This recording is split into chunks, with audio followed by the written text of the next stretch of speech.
Welcome to TSR Apple TV channel. నేను మీ ప్రసాద్ అల్లమరాజు. ఈరోజు ముఖ్య సమాచారం మీకోసం. जब हम बढ़ती हुई इकोनॉमी के आंकड़े की बात करते हैं तो कुछ लोग सोचते हैं इससे हमारे जीवन पर क्या प्रभाव पड़ेगा। सच्चाई ये है कि जब इकोनॉमी बढ़ती है तो जीवन के हर स्तर पर उसका सकारात्मक प्रभाव पड़ता है।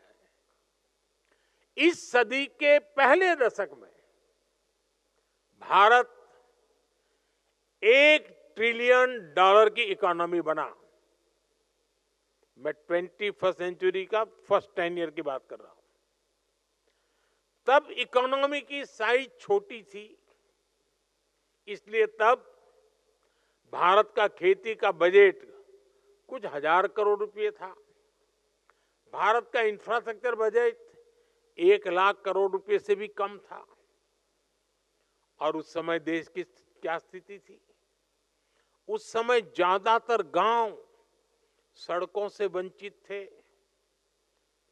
बिजली से वंचित थे, नेशनल हाईवे और रेलवे की स्थिति बहुत खराब थी। बिजली, पानी जैसी बुनियादी सुविधाओं से भारत का बहुत बड़ा हिस्सा वंचित था।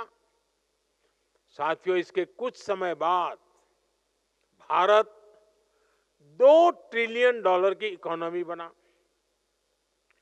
तब भारत का इंफ्रास्ट्रक्चर बजट 2 लाख करोड़ रुपए से भी कम था। लेकिन रोड, रेल, एयरपोर्ट, नहरें, गरीबों के घर, स्कूल, अस्पताल, ये सब पहले के मुकाबले कुछ ज्यादा होने लगे। फिर इसके बाद भारत तेजी से $3 ट्रिलियन का इकोनॉमी बना। नतीजा ये हुआ कि एयरपोर्ट की संख्या 2 गुनी हो गई।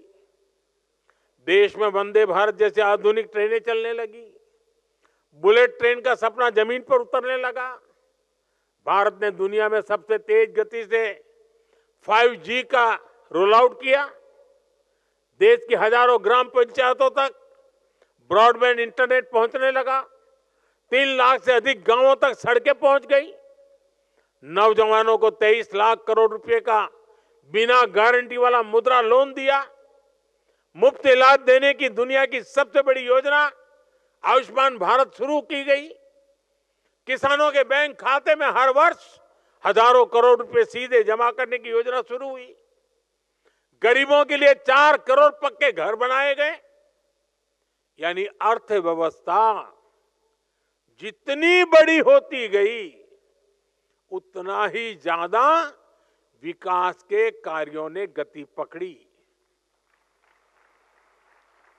उतने ही ज्यादा अवसर बनने लगे। हर सेक्टर में समाज के हर वर्ग उसके लिए खर्च करने की देश की क्षमता उतनी ही बढ़ी।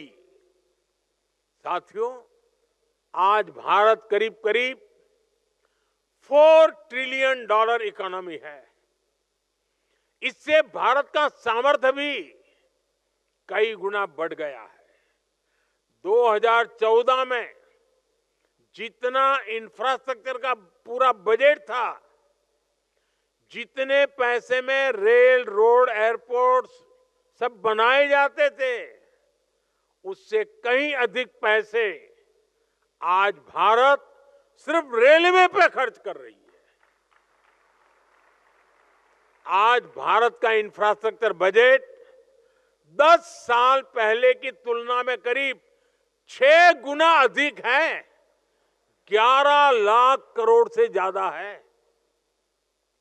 और इसका परिणाम आज आप भारत के बदलते हुए लैंडस्केप में देख रहे हैं। ये भारत मंडपम भी इसका एक खूबसूरत उदाहरण है।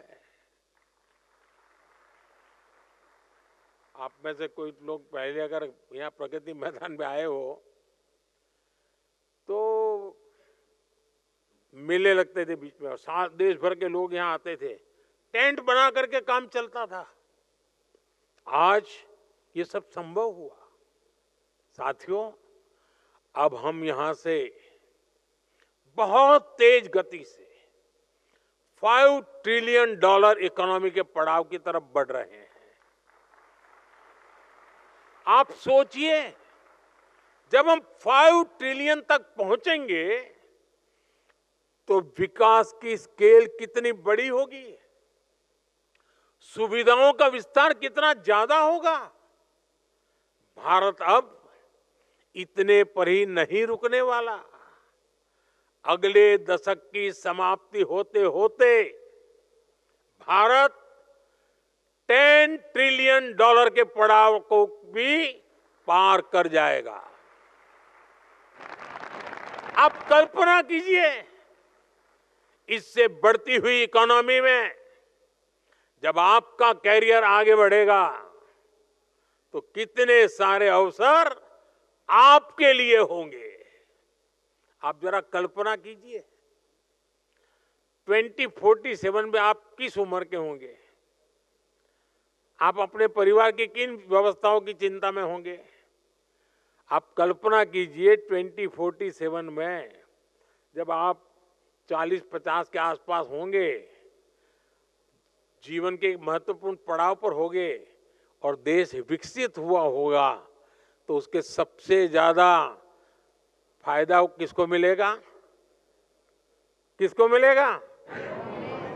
आज जो नौजवान है, सर्वाधिक फायदा उनको ही मिलने वाला है।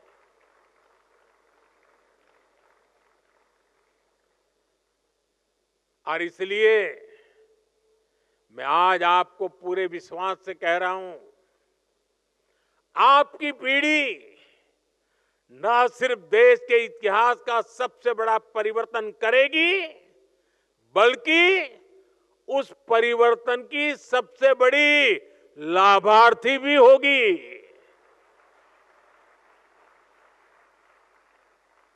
बस इस यात्रा में हमें एक जरूरी बात याद रखनी है, हमें कंफर्ट जोन की आदत से बचना है। यह स्थिति बड़ी खतरनाक होती है। आगे बढ़ने के लिए कंफर्ट जोन से बाहर आकर रिस्क उठाना जरूरी है। इस यंग लीडर्स डायलॉग में भी युवा अपने कंफर्ट जोन से बाहर निकले, तभी यहां पर भी पहुंचे। यही जीवन मंत्र आपको सफलता की नई ऊंचाई पर ले जाएगा।